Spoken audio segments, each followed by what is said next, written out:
Şimdi söz verdiğim gibi Karaköy Güllüoğlu'nun fabrikasına giriyoruz.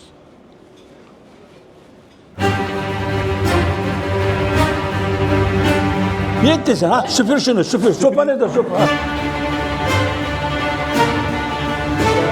Ya bırak sen.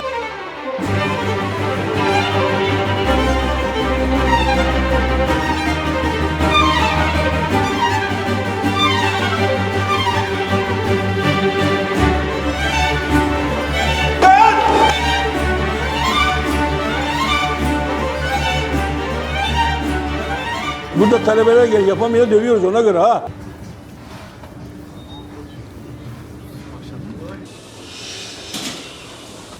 Sığarız ya. Bir de ünlü değil de ünlüyü yazmışlar bak. İşte o dönem bilmiyorum. Bu dönem nasılsa. Eski şube çok güzeldi ya. Aynı bura gibi. O eskiliği vardı.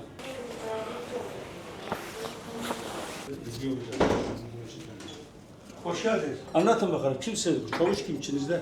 Ha çavuş. Çavuş ben oluyorum galiba. Peki ne konu ne?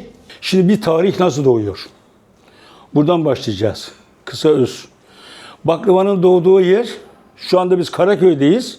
300 metre ileride Topkapı Sarayı'ndaki Kuşhane mutfağında doğdu. Saray mutfağıdır bu. Buradan Şam, Halep, Bağdat, Kahire, Beyrut'a giden valinin götürdüğü aşçılar o yörelere sevdirmişler. Hatta Balkanlara da gitmiş bu arada. Daha sonra Şam şehrine giden Müseddes, Samadi, Salahaddin gibi dünya ünlü şefler o yörelere Osmanlı yemeklerinden farklı olarak tatlıları da çok güzel yapmışlar. Onun için Şam'ın şeker Arap'ın yüzü derlerdi eskiden. Dedemin dedesi, biz Antepliyiz. Kervanlarla hacca giderken Mekke'ye aylar sürermiş. Bu arada konaklarken Şam şehrinde bu kebap, lahmacun, baklava, tatlı çeşitlerin hepsini öğrenmişler. Gaziantep'e getirmişler. O zaman Urfa, Antep köy.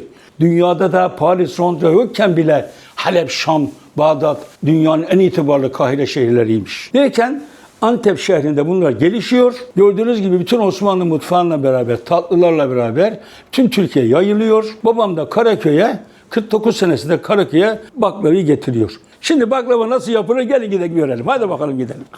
Bir de şimdi yeni şubeleriniz var aslında. Nadir ismi altında. O Japonya ve Almanya, onu aşağıda söyleyeceğim. Hadi gidelim. Let's go. Bak temizlik ekibi burada. Bu ben de dahil normal insan 2 katı yeriz. Sırf çalışanlara protein ağırlıklı özel beslenme. Neden? Personel yemeğimiz. Tabii futbolda, güreşte nedir? Beslenme çok önemli. Bizde de göreceksiniz ustalarımız 5-6 bin kalori sarf ediyorlar.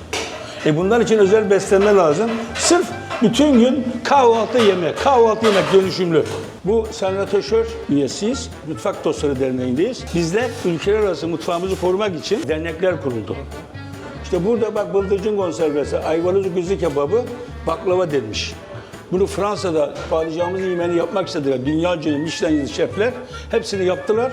Baklavayı yapamadılar. Bak bu da Nadir Güllü yazıyor. Bakın konuşan değil, konuşulan ülke olmak, konuşulan film olmak. Peki normalde Nadir Güllü değil mi soyadınız? Evet, Nadir Güllü. Filmlerde Karaköy Güllü, ona öyle diyor. Ya çekmecenin dibinde sarı sarı. Yeşil kutu var ya üst çekmecede solda sarı sarı milyon yaz. Altın gibi duruyor. İşçilere üretiyoruz. Tekrar söylüyorum. Bizim meslek uçuşan, nişasta uçacak şimdi. Ha şapkan nerede? Şapkan nerede? Hoş gel, hoş gel. Getir işte o altın bak, aha. Külçe altın bak, aha. Kimde para fışkırır, bendeki koku fışkırıyor. Al.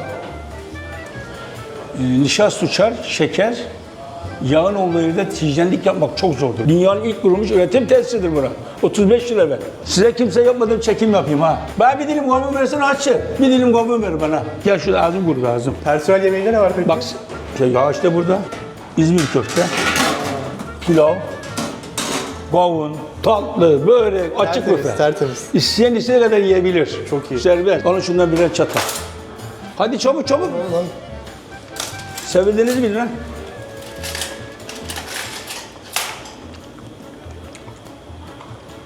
Aşçı olmamış ya. Bana şu üstten bir tane versen tatlı. Tatlı gördüğünden bir tanesini kadına yukarı gönder ben de. Tatlı değil. Hadi canım bir tane kes. Personeli yemeğe esirgemeyeceksin. 8 yumurta ne yedin demeyiz. Düşün 35 yıl belki imalathaneyi geziyorsunuz. Evet 35 yıllık imalat. Ya. Beni sen dinle özellikle mühendis. Şu kız da çağır, o da dinlesin. Şimdi bakın, ne iş yaparsanız yapın, geleneksellikle bilimsellik birleşecek. Geleneksellik nedir? Dedemin sanatı. Bakın Osmanlı'dan gelen bir sanat, o süpürge bile dedemin dedesinden gelen bir Maraş'ta bir yavur gölü kenarındaki Bedir bitkileri. Bedir bitkileri. Bitkiler o nişasta eli bak süpürüyor. Hiçbir teknoloji onu yapamıyor. Oklava armut ağacı. Nişasta buğday nişastası. Antep'ten gelmiş özel sert buğday un. Yani dedemin sanatı. Ama bilimle de nasıl birleştiriyorsun? Elden numune, ham maddeden numune, mamulden numune alınır. Onun için 3 mühendis, ziraat mühendisi, gıda mühendisi, doktor ve laboratuvar. Bunun için bu belgeler. Evet, buyurun içeri girelim şimdi. Teferruat anlatırız. Ha. Şimdi size bir yufka eleteceğim. Önce yaşayacaksın. Altın nerede? Mikle yapılıyor. Hepsi el sanatı, tek tek. Adını suları hiç görmemişim bir yerde. Bunlar normal kadın değil. Bunlar uzay merkezinden geliyor. Baksana hepsi pırlanta gibi. Hani nerede başka yok mu? Gördünüz mü bunu? Çektiniz mi? Buna midye değil. He? En sevdiğim midye. Bu da Tabii seversin lan bu görmüyor musun? Abile fıstığı da bu. midyenin kaymak bile farklı oluyor galiba. Bunun içinde irmik kaymağı var. İrmik kaymağı var. İrmik kaymağı. Normal manda kaymağı olsa erir fırında. Kaymağı nedir ki? Sütü kaynatıyorsun. Evet. İçine irmiği yavaş yavaş döküyorsun. Mama gibi yarım saat karıştırıyorsun. Sonra donunca. Şimdi bak, dinle beni, listen to me. Şimdi Uzak Doğu'da selamlar farklı biliyorsun. Evet. Okinawa'da farklı, Hindistan'da farklı. Bizde ne selam var? Osmanlı selamı. Ustasına saygılı olmayana, vatanını bayrağı sevmeyene meslek üretilmez. Demek ki bizim iş yerinde eğer disiplin ve kalite yoksa başarı olmaz. Mesleğimiz çok zor bir meslek, kesici alet. Onun için dikkat etmek zorundalar. Evet, şu anda bir yerdemi görüyor. Bak. Dön bu tarafa, dön. Ramazan. Ömer abi bak sen güzel, sen de yapayım. Emin çok güzel şey geliyor. Hayırlı işler arkadaşlar. Eyvallah. Bugünkü misafirimiz Diş Hekimliği Fakültesi'nin son sınıf doktorlar. YouTuber çekimi yapıyorlar. Gel. Göreyim mi asistanları? Önde şeker var. Şeker hastasınız. Oğlum iyi demiş daha bak.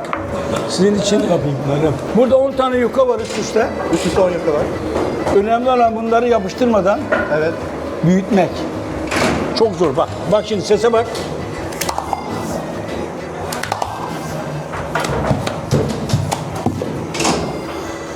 Bak şurada dedelerimiz öğretmemişler zamanında. Herkese meslek öğretilmezmiş. Şu kıskaç hareketi çok önemli. Bunu yaparsan şekerler inceliyor. Şimdi nişasta atma tekniği çok zor. Bak 1, 2, 3, 4 diyorsun. Böyle atacaksın. Şu düşerse çürür. Tozutarak atıp büyütmek. Gel bak iyi bak seyrettin mi? Yok öyle nişasta at. Önce nişasta. He hadi. Ne ettin sen? Ha süpür şunu süpür. Sopa ne de sopa. Ha.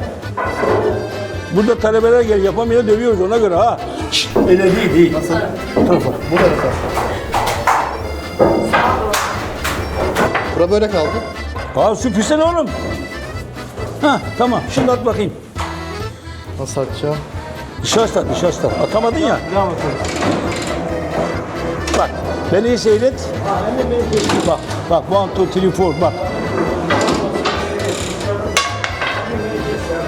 Ya bırak sen mahvettin malı ya. Bırak. Şimdi anladın mı mesleğin zorluğunu? Meslek çok zor ya. Zor tabii ya. Bunlar bu işte bak çabuk olacak çabuk. Bu çabuk olmazsan hemen vurur. Hadi gel, devam edelim. Şu gördüğünüz ustalar 7-8 yılda yetişiyor. 7-8 yıl. Çünkü bak gördün mü nasıl güç? Hava akımı yok, yufka kurumasın diye. Bu mesela fıstıklı sarar sarması. Bunda da protein farklı. Bak bu cümlemi unutmayın. Mendes. Nereye gidiyor? Abi ben yoruluyorum. Her zaman burada olmuyorum. Şanssız da ben buradayım. Bunları anlatacak başka zaman. Bunlar asistanlar anlatacak. Her zaman profesör girmez ki. Doğru. Bak iyi dinle beni. Bu protein olayı çok önemli.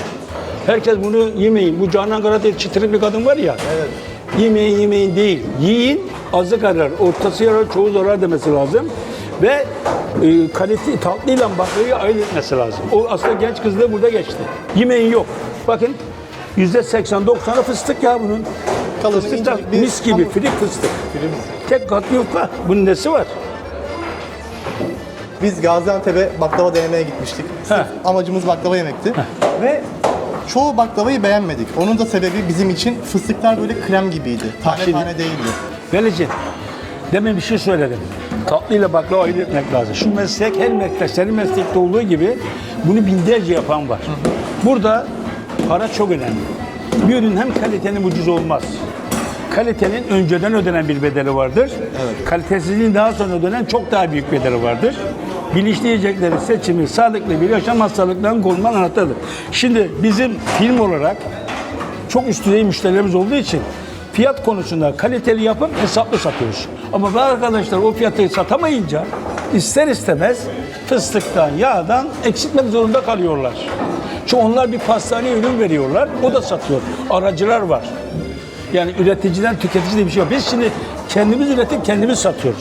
Bu arkadaşlar başkasına verdiği için, o da kar olduğu için mecbur ucuz verecek. Ucuz verince de ya şekeri fazla olacak ya yağı olacak. Mecbur. Evet, şimdi devam ediyoruz. Bu Türkiye'nin en hızlı şubiyet katlayan ustasıdır. Duzsuz Bekir adı. No Salt Bekir. Bak ele bak, ele bak, ele bak.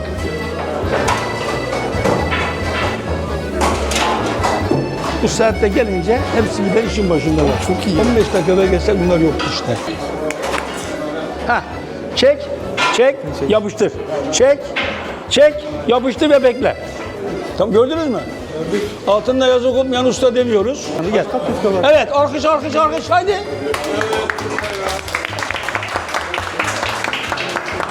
Şimdi yanıma gel, yanıma gel. Uzat, uzat elini. Hadi oraya gülümse, bak oraya gülümse. Çevir, çevir, çevir, çevir. Hadi, tamam. Şimdi padişahın yaptığını yapacağız, hadi. Padişahın yaptığı ne oluyor? Evet. Bu delerse iyi açtı, delmez saçmadır. Bak tekrar söylüyorum. Delerse İyi açtı. iyi açtı, delmez saçmadır. Bak açıyorum, alkış. Tamam. Ne usta yapan usta? Elini. Sağ ol. Aferin, tamam. Her yıldız 10 yıl.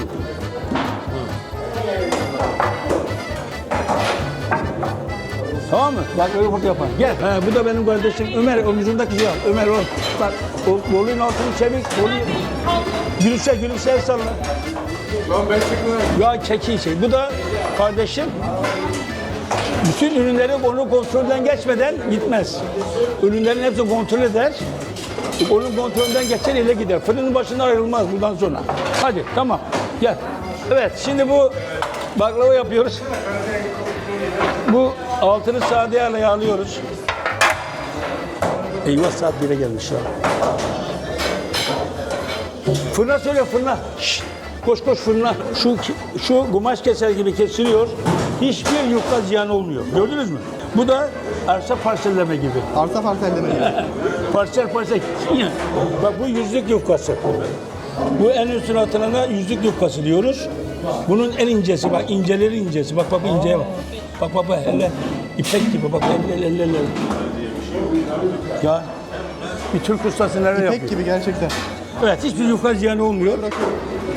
Heh, gel şimdi döşeliyor böyle. O toplam 40 kat olacak. Şimdi alt kata kaç kat koyuyor? 15 kat. 15 15 kat. üstüne 30. 10 katta yüzlük yufkası 40. Tamam. Şimdi nefes al. Nefes al. Al nefes. Nefesi yere ver. Yere ver nefesi. Verdin mi ne? Ha. Şimdi bak bir nefes alacaksın. Böyle fıstığın kalitesini. Gel buraya gel. Nefes al. Nefesi yere ver. Heh. Kokla şimdi. Heh. Bu da boru mancağı. Baya. Bütün dükkan böyle kokuyor zaten. He? Bütün dükkan böyle kokuyor. Ama işte bu fıstığı bulmak filik fıstıkları bunlar. Antep lafı kuş bokudur, filik fıstıktır. Yani bunu bulmak çok zordur. Evet, devam et. Bir de Bozantep fıstığı var. İşte bu işte. Bu yağ sade yağ dediğimiz yağ bu yağ. Biraz sonra koklatacağım size. Dedim ya eksol gazının bilmediği dağlardan toplanan hakiki sade yağ bu. Bu koyun sütünden yapıyor. Koyun sütü. Bunu bulmak da çok zor. Bunlar böyle her yerde satılmaz. Bu ancak yaylalardan çok eski tanıdıklarımızdan ama ben dedemin dedesinden geldiğim için Bu zaten satın alınan bir şey değil. Sipariş verilen bir şey değil. piyasada satılmaz. Çok pahalıdır bu. Biz buna rağmen porsiyonlarını 200-250 lira veriyoruz. Börekleri 150 veriyoruz. Bakın buna rağmen ama bizi kurtaran yurt dışına göndermemiz, İstanbul'un her semtine yollamamız, Türkiye'nin her şehrine yollamamız. Evet, devam et. Ve bir de dikkat ediyorsan eli çok çabuk olmak zorunda. Yoksa yufka kurur. Şimdi daha kare yapmadan döktük bunu. Bir sebebi var mı? Şimdi fırına girecek şimdi. Fırına Daha girmez. sonra mı diğer bölüm? Ya yemeği yaparken evde ne yapıyorsun? Fasulye yaparken yapıyorsun, yağı da içine koymuyor musun? Sonra ateşin altına koyuyorsun. Bizde de o işte. Ha yok ben bu ikinci kesim yağdan sonra yapıldı. Yok, yok. Onu soruyorum. Çabuk gitsin diye. Bizde iş çok hızlı olduğu için günde 1 tondan fazla çıkıyor. Getir onu da göster gel.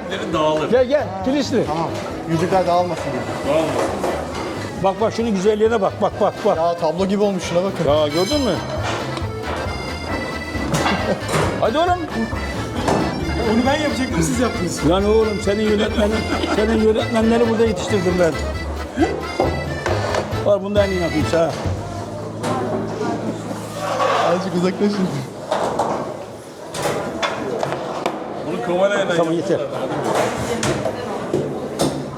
Evet bu da yağ verildi. Kokla şimdi yağı. Kokla. Bir şeyi inanarak yapmak kadar güzel bir şey yok. Evet şimdi fırına gidiyoruz. Bak futbol maçı gibi. Müdafaa, orta saha, forvet yukarıda. Bir tane hata yapsa gitti. Biz Veli ile konuşurken şey diyorduk. Yani bu Güllüoğlu'nun, Karaköy Güllüoğlu'nun baklavasında bir çalışma var. Bir yani Ar-Ge çalışması var. İşte göreyim.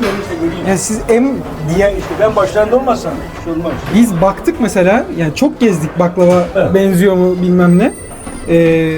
Tereyağı olsa diğeri fıstık kokusu gelmiyor. 3 şey çok önemli. Kaliteli ham madde şöyle. Çektim. Bak 3 şey çok önemli. Bak, kaliteli ham madde, işi bilen ehil usta, işin patronu işin başında duracak. 3 şey olmayınca gene olmuyor. Anladın mı? Anladım. Tarlanın ortasında, kayığın gıçında, işinin başında. Eşinin yanında çok olursa mark olamaz. Kılıbık olma. Gel. Kaç dakika? 5 dakika. Yapma ya. Bak ne diyor? Sen de bekleyeceğiz. 5 dakikadan evvel çıkmıyor dedi. Çıkartırsa hamur olur. Hamur olur. Geç çıkarsa yanar. Şerbeti koyu verirse boğaz yakar. Gel. Toplam bir baklava kaç saatte mi hazırlayacak? 4 saat. 4 saatte. Onu söyleyeceksin. Yani millet basit zannediyor bu işi. Çikolata gibi hemen bastıracak yok. Şey gibi, dondurma gibi, helva gibi, lokum gibi değil bunlar. Bunlar bir sanat eseri hepsi. Ustalar arasında böyle bir şey var mı? Var tabii, hepsi çok, rütbeleri var. Bak mesela en rütbeli orada bak. 5 yıldızlı. Bak şu bak. Bu mühendisler de kendi arasında rütbeli. Bu stajyer. Bu mühendis. 3 gün. Abi 3 gün değil. Markası ve kariyeri ziraat mühendisi eski. Buraya yeni geldi. Çırakken geliyorlar. Onu yetiştiriyoruz. Askerde karşılığa gidiyor. Karaköy Güllüoğlu ailesine geliyor. Ama bu 10 kişiden 7'si 8'i kırmızı kart. İkisi şu finale kalıyor. 7-8 yılda yetişiyorlar. Ona da kız istiyoruz, evlendiririz, yeni arabası veriyorum. Daha ne diyeyim ben? Daha ne olsun? Şimdi gel, fırından çıkma sahnesi geliyor. Geliyor mu? Gelelim mi? Gelelim mi? Tamam gel bakayım. Şimdi bak, gel yanıma gel. Koş. Fırından şimdi 2 dakika erken çıkarsa hamur olur, geç çıkarsa yanar. Bu şerbetini elini uzattı bu havuya. Mevsime göre, rutubete göre Poyraz daha başka, Lodos da başka. Evet. Kalite aletede gizlidir. Hiçbir zaman bizim meslekte standart yoktur. Ziraat mühendisimiz un hastalıklarına, işte fıstığın alfa-toksin, salmonella, o bilimsel olarak inceler mühendisle beraber. Ustalar da geleneksellikle uğraşırlar.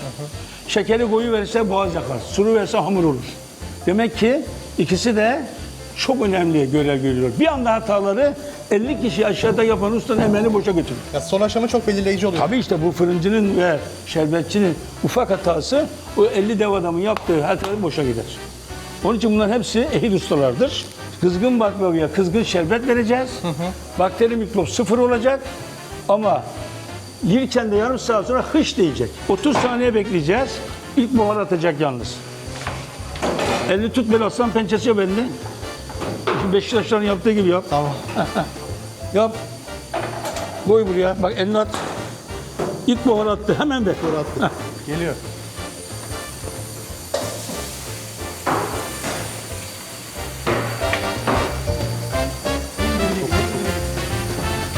Ortadan. Evet, şimdi bu tepsi 3 kilo civarı gelir. Evet. Buna şimdi bir kepçe daha verirsen 5 kilo gelir. O zaman ne olur? Tatlı olur. Hani niye kilosu baklavanın yarı fiyat? Tabii şerbet çok verirsen tabii yarı fiyat. Bu 3 kilo. Yalnız biz hanımların yaptığı makyaj yapıyor yanında. Bunun makyajı da bu. Bak böyle çıslar yapıyoruz. Şimdi bir saat dinlenecek. Hadi var mı çıkan? Salla hadi hemen. Dolma çıkıyor mu? Dolma bitti mi? İkisi mi var? Başka yok mu? He? Var mı? Çıkıyor mu peş peşe? Şerbetin içinde sadece şekerli su mu olur? Ha, çok önemli. Bunu halkımız çok soruyorlar. Evet, ziraat mühendisimiz bundan uğraşıyor. Pancar şekeri, tekrar söylüyorum. Bizde kesinlikle mısır şurubu kullanılmaz. Pancar şekeri, arıtılmış su, birkaç damla limon, o kadar. Birkaç damla. Limon, şekerlenmesin diye. Yani bu tekrar çok önemli. Hepsi kullandığımız malzemelerin hepsi yayladan gelen doğal malzeme. Onun için şube yoktur. Adımızda Karaköy Güllüoğlu'nun adı Güllü geçer. Evet. Evet Veli. Şimdi gördünüz baklava kaynamış şerbet verildi. Çok ilginç bir görüntü. Hış diyecek. Hış diyecek. Önce bir yudum su içeceksin. Ağız çalkalanacak. Nefes al. Ver. Tamam. Bak önce göz. Altın sarısı. Evet. Bak sese bak şimdi. Bu kaynamış şerbetten sonra lap olmuyor bak. Gördün mü? İşte bu baklavacılık tarihinde sert buğdaydan yapılmış hamuru demin aşağıda gördük ya çok ince açtığımız için bu. 40 kat yufka bak. Çevirdik.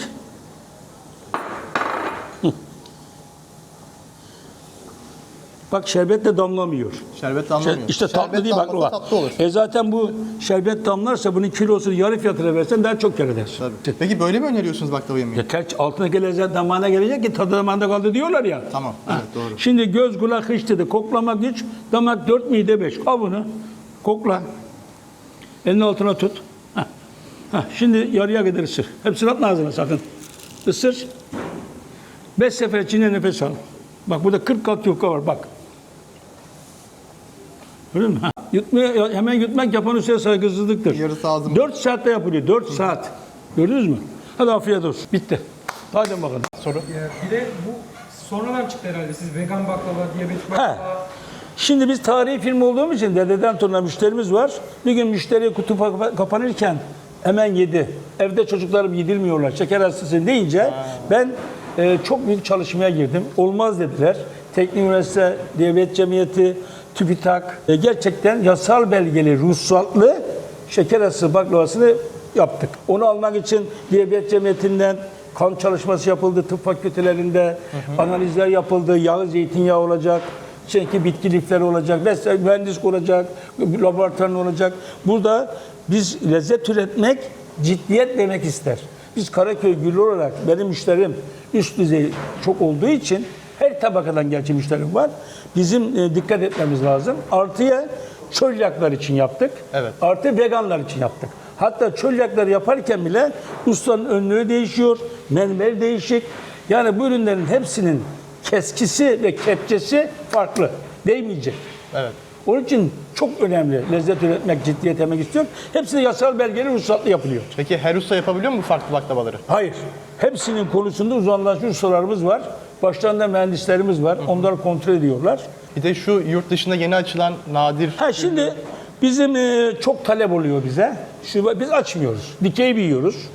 Değil mi? Lüks oteller, şeyler, düğünler, nişanlar, sünnet, mevlidler, gemiler, uçaklar, internetten her yere gitmeler. Artı bu yurt dışında bazı noktalarda bizim ürünlerimizi satmak isteyenler oluyor. Benim oğlum bunlarla ilgili Japonya ve Almanya'da bir köşe buldu. Bunlara butik veriyoruz. Ama çok da almak istemiyoruz. Neden? Kazan büyüdü mü lezzet küçülüyor. Kontrol edilemeyen güç değildir. Orada yapamıyor mu baklavalar? Hayır, buradan gidiyor. Buradan gidiyor. Tabii. Neden gidiyor? Çünkü bunu yapmak, içindeki yağı koymak, dedim ya, mesleğimizin her kademesi. Tarladan çatala kadar emek ister, güç ister, dikkat ister, itina ister. İlle de sevgi ister. Bak benim ustalar gördün, sevgiyle vurmazlar olur mu? Olmaz. Ya, bir işin ya aşığı olacaksın, ya muhtacı. Elin açta, kalbin açta olacak. Coğrafyanın da bir etkisi var ya peki. Var. Japonlar sevdi mi bu olayı mesela? Ağızları küçük diye küçük dilim yaptı. Gidip onlar havuç dilim veremem ki. Aslında gider o karı baklayı vermiyoruz onlara. Yani işin özeti lezzet üretmek, ciddiyet demek istediği gibi yemediğimi yedirmiyorum. İşin özeti bu. Tamam. Güzel. Evet, hadi bakalım. Eyvallah. Biraz sonra buraya üretim basacağız. Bakın Pusulu, kameraman. O detay çekimleri hep bu çekti. Dur Mali'yi de çekeyim. Bak bu da Mali. Umarım diğer Güllüoğlu videolarından farklı bir şey yapmışızdır. Ki amacım oydu. Kanala abone olun. Çanı açın. Çanı açmazsanız ayda bir attığım videolardan haberdar olamazsınız. Bir de videoyu beğenin. Bu beğeni sayımız biraz artmalı ki daha fazla ben motive olayım. Bu videoda bakın ekip arttı. 1 başladık, 2 olduk, 3 olduk şimdi. Bundan sonra da böyle videolar gelecek. Özellikle Nadir Bey olmak üzere bu organizasyonu sağlayan Mert Bey'e çok teşekkür ederiz. Daha farklı videolar için de fikirlerinizi yorumlara yazmayı unutmayın. Bir sonraki videoda görüşmek üzere. Tahmini 2 ay sonra